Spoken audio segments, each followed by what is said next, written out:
এটি চট্টগ্রামের কাপ্তাই রাস্তার মধ্যে রাখা এবং এই সড়কটি যে দেখছেন এই সড়ক দিয়ে এখান থেকে কিন্তু চট্টগ্রামের রাউজান, রাঙ্গুনিয়া, রাঙামাটি, বান্দরবান সহ বিভিন্ন জায়গায় যায় এবং এই যে আমার পাশে দেখছেন যে সিএনজিগুলো, এই সিএনজিগুলোর মাধ্যমে কিন্তু যাত্রীরা বিভিন্ন জায়গায় যাতায়াত করে। তবে এখানে দীর্ঘদিনের একটা অভিযোগ ছিল যে এখানে যে সিএনজিগুলো আছে চলাচল করে সেই সিএনজিগুলো থেকে একটা মাসিক টোকেন বাণিজ্য এবং প্রতি ট্রিপে করে 10 টাকা করে একটা চাঁদাবাজি হতো, যা বর্তমানে বন্ধ আছে।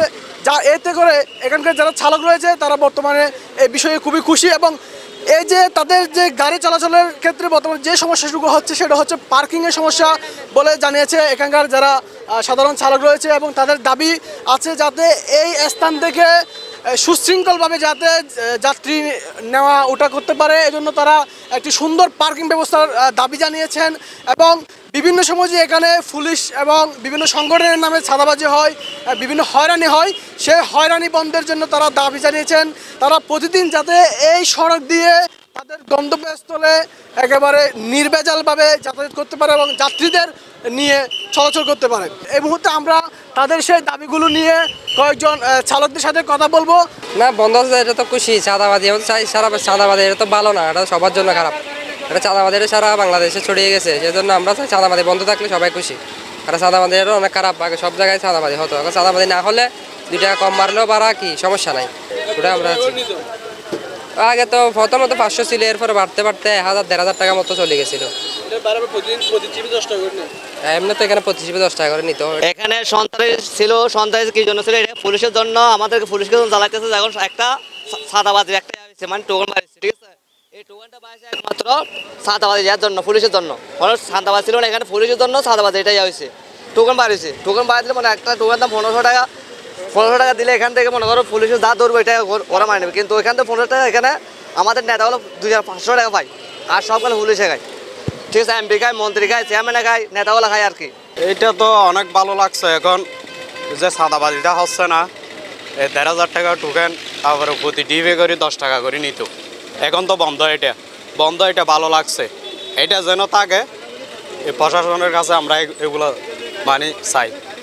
চাঁদাবাজিতে যেন এখানে কোথায় না হয়, ড্রাইভারের জুলুমি যেন কোথায় না হয়। সব জায়গায় জুলুমি হয় ড্রাইভারের উপর, এটা যেন না হয়।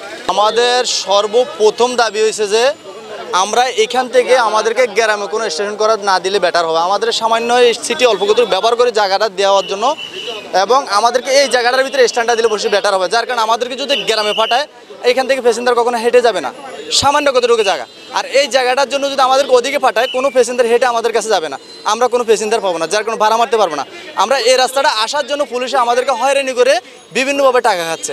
এইটাই চাঁদাবাজের নাম উঠছে। যে কোনো মানুষের মাধ্যমে যে কোনো কারণ বশতে এইটা কিনে ঘুরাইয়ে পেঁচায়, মানে ঘুরাইয়ে বেরিয়ে মানে টাকা খাচ্ছে, তারা টাকা খেয়ে আমাদেরকে হয়রানি করতেছে। এখন আমরা যদি এখানে স্ট্যান্ডটা দেওয়া হয়, আমরা ঠিকমতো ভাড়া মারতে পারবো, সাধারণ জনগণ ড্রাইভারগণ এবং প্যাসেঞ্জারও সাধারণভাবে সুন্দরভাবে সিরিয়াল যাইতে পারবে। আমাদের একটা পার্কিংয়ের দরকার। এই যে এখান থেকে বা নোয়াপাড়ায় গাড়ি চালাবে, এখান থেকে পাহাড়তলি গাড়ি চালাবে, তাহলে ড্রাইভারদের সুবিধা হবে যে যাত্রীগুলো নিতে। আমরা চাই সুষ্ঠু একটা পার্কিং দেওক, ওখান থেকে আমরা যাত্রী নিয়ে সিধা চলে যাবো। আমাদের ভিতরে কেউ যদি প্রতিনিধি হয়ে আমাদেরকে গাড়িটা মানে সাইড করে লাইন টাইন করে সিরিয়াল নাম্বার লিখতে হবে, তো লিখে যদি আমাদেরকে সিরিয়ালভাবে গাড়িটা চালাতে দিত, আমরাও যাত্রী পাইতাম, যাত্রীও খুশি হইতো, যাত্রীকে আরেকটা গাড়িতে বসে থাকতে হতো না। এখন দেখেন এটাতে একজন বসছে, ওইটাতে 2 জন বসছে, আরেকটাতে 3 জন বসছে। গাড়িগুলো যখন নাম্বার হবে, এটাতে 5 জন পুরাইলে এটা চলে যাবে, এর পরেরটা পাবে। তখন আর কি হবে, আপনার অতিরিক্ত ভাড়াটা হবে না। একটা ভাড়া নির্ধারিত হবে যে এখান থেকে নোয়াপাড়া এত টাকা, তখন আর আমার থেকে সুযোগ নাই যে আমি আরেকজনকে বলবো আমি 50 টাকা নিব। যখন এটা লাইনের মাধ্যমে লাইনের গাড়ি ছাড়বে, তখন যারা এখানে ড্রাইভার আছে সবার কি ভাড়ার একই হবে। এখন দেখা যাচ্ছে ও সারাদিন বসে থাকছে বা আমি সারাদিন বসে থাকছি, আমি আসছি নোয়াপাড়া, ভাড়া 125 টাকা, আমার পকেটে টাকা নাই, গ্যাস নিতে হবে, আমি 80 টাকা দিয়ে নোয়াপাড়া চলে গেছি। ড্রাইভার আরেকটার সাথে আমার সাথে মারামারি পাচ্ছে, আবার যাত্রী বেশি দেখছে, আমি নোয়াপাড়া 300 টাকা বলতেছি, আরেকজনে ভাড়া মানে নিয়ে গেছে। তো এখানে একটা নিয়ম সিং করে থাকলে ভালো হবে।